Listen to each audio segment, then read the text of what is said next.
Welcome. If you've recently made changes to your Pinterest profile on your PC and want to quickly reset those edits after the new update, I've got you covered.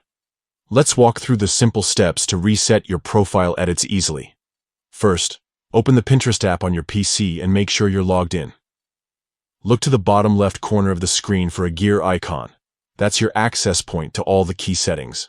Click on that gear icon to open the Settings menu. Once you're in Settings, find and click on Edit Profile.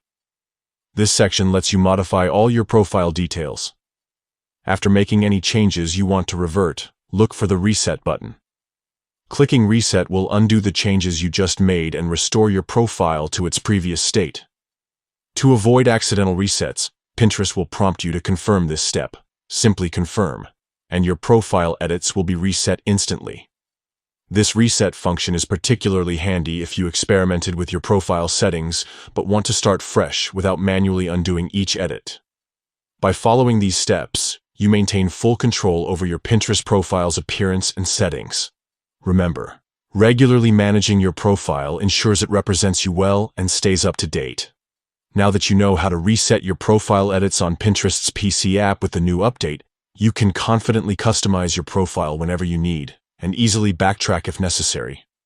Give these steps a try next time you want to undo your profile changes quickly. Thanks for watching.